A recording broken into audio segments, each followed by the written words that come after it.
Dear student, in the last lecture we have seen synthetic fibers or threads, that is, we have seen the synthetic fibers, that is nylon, rayon, dacron, terylene and various uses of the artificial thread. The next, advantages and shortcoming of the synthetic fiber.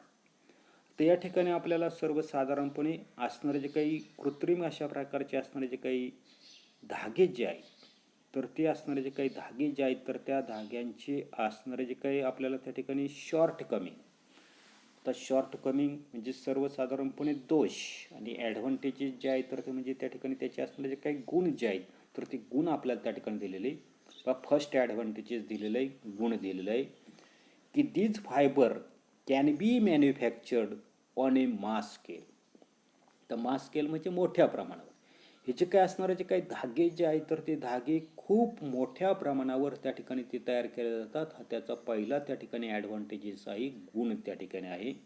Second, they costless. यांची असणारी जी काही किंमत जी आहे, म्हणजे या धाग्यांची असणारी जी काही किंमत जी आहे, तर ती किंमत त्या ठिकाणी कमी असते. Third, they are strong and durable. पण या ठिकाणी हे असणारे जे काही धागे जे आहेत, तर त्या ठिकाणी ते स्ट्रॉंग म्हणजे मजबूत आणि ड्युरेबल म्हणजे त्या ठिकाणी टिकाऊ त्या ठिकाणी असतात.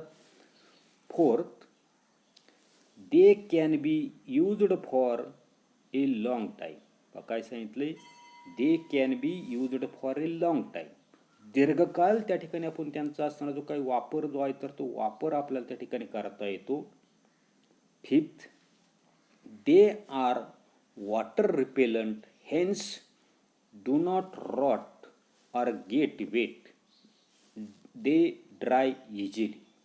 या ठिकाणी हे असणारे जे काही आर्टिफिशियल अशा प्रकारचे असणारे जे काही धागे जे आहेत, तर त्या धाग्यांचं पुढचं वैशिष्ट्य आपल्याला सांगितले, दे आर वॉटर रिपेलंट. तर वॉटर रिपेलंट म्हणजे मागे आपण त्या ठिकाणी पाहिलं की त्या ठिकाणी जलरोधी आहे, पाण्यामध्ये त्या ठिकाणी ती भिजताना दिसत नाही. पुढे आपल्याला दिलेले hence they do not rot or get weight.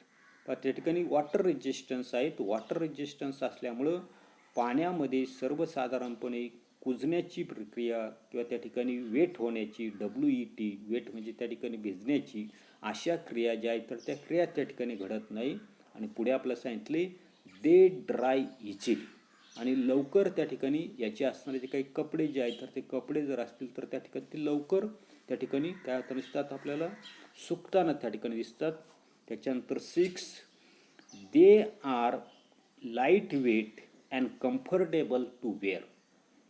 जे असणारे जे काही धागे जे आहेत, तर त्या धाग्यांपासून तयार केलेल्या ज्या काही वस्तू ज्या आहेत, तर त्या वापरायला सर्वसाधारणपणे कशा आहेत, हलक्या त्या ठिकाणी असतात. त्याला लाईट वेट म्हटलेले. आणि दुसरं आपल्याला सांगितले कम्फर्टेबल टू वेअर, जे त्या ठिकाणी हलके आणि वापरण्यासाठी त्या ठिकाणी सोयीस्कर त्या ठिकाणी असणार आहे. 7th, as they have a shine they enhance the appearance of the wearer. आता या ठिकाणी ह्या असणारे जे काही धागे जे आहेत, त्या धाग्यांचं त्या ठिकाणी आपल्याला गुण लक्षात येताना दिसतो. काय सांगितले? As they have a shine, त्यांना त्या ठिकाणी चकाकी असते, चमक त्या ठिकाणी असते. आणि चमक असल्यामुळं वेअरर म्हणजे तो कपडे जो आहे, तर तो कपडे त्या ठिकाणी घालणारे असणारे जे काही व्यक्ती जे आहेत, तर त्या व्यक्तीचं ॲपिरन्स म्हणजे व्यक्तिमत्व जे आहे, तर ते व्यक्तिमत्व खोलण्यासाठी, चांगलं दिसण्यासाठी मदत जी आहे, तर ती मदत त्या ठिकाणी होताना दिसते. 8th त्या ठिकाणी आपल्याला त्या ठिकाणी ॲडव्हान्टेजेस दिलेलं आहे. Clothes made from these thread are wrinkle free and scratch free.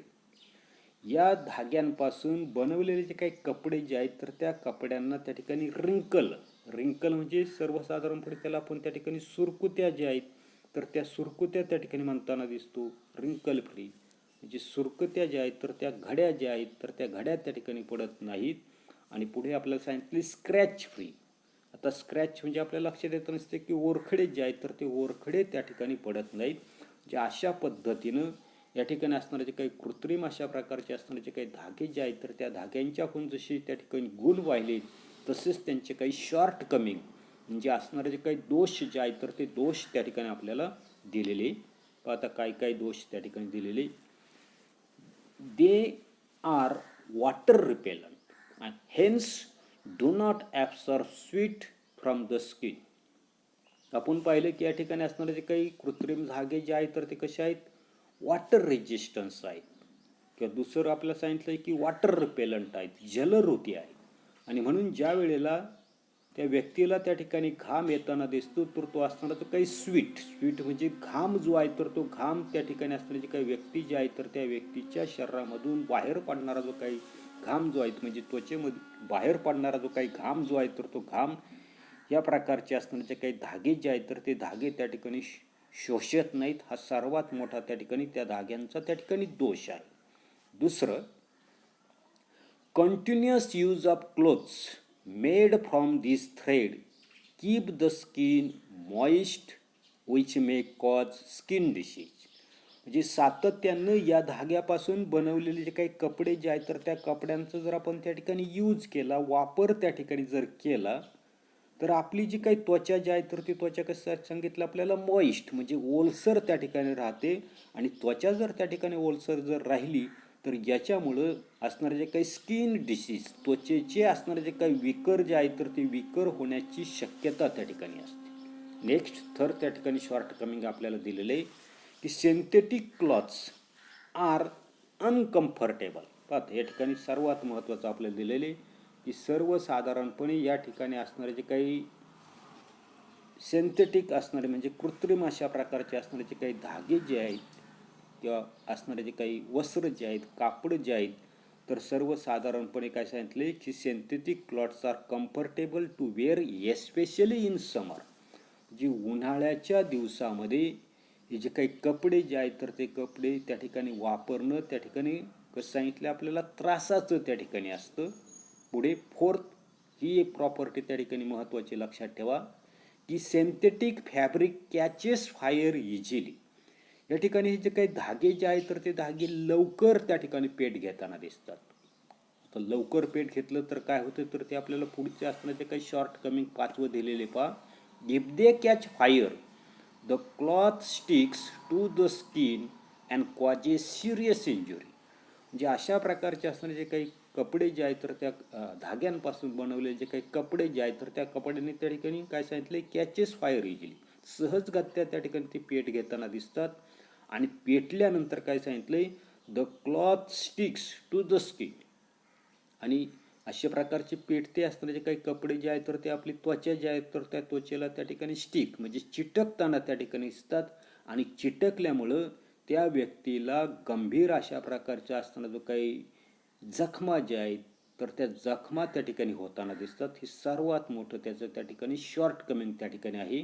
6, these fibers are not decomposed by microorganisms. हे जे काही धागे जे आहेत तर त्या धाग्यांचं असणारं जे काही विघटन जे आहे तर ते विघटन त्या ठिकाणी सूक्ष्मजीव जे आहेत तर ते सूक्ष्मजीव त्या ठिकाणी करत नाहीत. हा सर्वात मोठा त्या ठिकाणी हे जे काही धागे जे आहेत तर त्या धाग्यांचं त्या ठिकाणी काय आहे तर आपल्याला त्या ठिकाणी शॉर्ट कमिंग जे आहे तर ते शॉर्ट कमिंग आहे की या ठिकाणी अशा पद्धतीचे असणारे जे काही धागे जे आहेत तर त्या धाग्यांचं असणारे जे काही मायक्रो ऑर्गॅनिझम जे आहेत तर ते मायक्रो ऑर्गॅनिझम त्या ठिकाणी आपल्याला विघटन जे आहे तर ते विघटन त्या ठिकाणी करू शकत. Next, always remember, save trees to save nature, save paper to save trees. पाहता काय सांगितलं या ठिकाणी सेव्ह म्हणजे वाचवणे, निसर्ग वाचवण्यासाठी आपल्याला झाडं वाचवायची. आणि झाडं वाचवायची जर असेल तर आपल्याला कागद जो आहे तर तो कागद त्या ठिकाणी वाचवावा लागेल. Use paper properly and economically. आता काय सांगितलंय की याच्यासाठी कागदाचा असणारा जो काही वापर जो आहे तर तो वापर त्या ठिकाणी योग्य पद्धतीनं किंवा काटकसरीनं म्हणजे प्रॉपरली अँड इकॉनॉमिकली म्हणजे असणारा जो काही कागद जो आहे तर त्या कागदाचा योग्य आणि काटकसरीनं वापर त्या ठिकाणी करायचा आहे. Make full use of it and recycle the used paper. म्हणजे कागद जो आहे तर त्या कागदाचा पूर्ण वापर करायचा आहे म्हणजे पूर्ण पान त्या ठिकाणी भरल्याशिवाय त्या ठिकाणी ती फेकून देऊ नये. आणि कागद जो आहे तर त्या कागदाचं रिसायकलिंग म्हणजे पुनर्चक्रीकरण जे आहे तर ते पुनर्चक्रीकरण करायचं. याचा अर्थ काय करायचं, तो कागद जो आहे तर उदाहरणार्थ आपण ते रद्दीमध्ये देताना दिसतो, त्या रद्दीचा त्या ठिकाणी पुन्हा त्या ठिकाणी पेपर बनवण्यासाठी उपयोग करताना दिसतो किंवा इतर असणारे जे काही कामं जे आहेत तर त्या कामांसाठी त्याचा वापर पुन्हा त्या ठिकाणी केला जातो. Second, although there are some disadvantages in using synthetic fibers, they can be useful if they are used in the proper way. but काय सांगितले की although there are some disadvantages in using the synthetic fiber, they can be useful if they are used in the proper way. म्हणजे कृत्रिम धागे जे आहेत तर त्या कृत्रिम धाग्यांचे दोष जरी आपण त्या ठिकाणी लक्षात घेऊन योग्य प्रकारे जर त्या ठिकाणी जर वापरात जर आणले तर ते आपल्याला त्या ठिकाणी उपयुक्त ठरताना दिसतात. They reduce the load on the use of natural resources. या ठिकाणी अशा प्रकारचे कृत्रिम धागे जे आहेत तर ते कृत्रिम धागे जर आपण त्या ठिकाणी वापरले तर आपली जी काही नैसर्गिक साधन संपत्ती जी आहे तर त्या नैसर्गिक साधन संपत्तीच्या वापराचा ताण त्या ठिकाणी काय होताना दिसतो, कमी त्या ठिकाणी होताना दिसतो. त्याच्यानंतर पुढे आपल्याला दिलेले की व्हॉट वी लर्न, आपण काय शिकलो. We use 2 types of material, natural and manmade. आपल्या वापरात निसर्गनिर्मित आणि मानवनिर्मित अशा प्रकारचे 2 पदार्थ त्या ठिकाणी येतात. Natural material may be biotic or abiotic. या ठिकाणी निसर्गनिर्मित हे जे काही पदार्थ जे आहेत तर ते पदार्थ आपण मागे पाहिले की त्या ठिकाणी जैविक म्हणजे त्या ठिकाणी सजीव किंवा अबायोटिक म्हणजे त्या ठिकाणी आपल्या लक्षात येताना अजैविक म्हणजे निर्जीव त्या ठिकाणी असू शकतात. पुढे biotic materials are either of plants origin or animal origin. या ठिकाणी जैविक पदार्थ जे आहेत तर ते जैविक पदार्थ त्या ठिकाणी वनस्पतीजन्य किंवा प्राणीजन्य त्या ठिकाणी असू शकतात. Rubber, paper, synthetic fibres are important manmade materials in our daily use. तर आपल्या लक्षात येतं नसतं की रबर असेल, कागद असेल, कृत्रिम धागे जे आहेत हे आपल्या दैनंदिन वापरातील महत्त्वाचे अशा प्रकारचे मानवनिर्मित त्या ठिकाणी पदार्थ आहेत. Manmade material are obtain by using certain processes.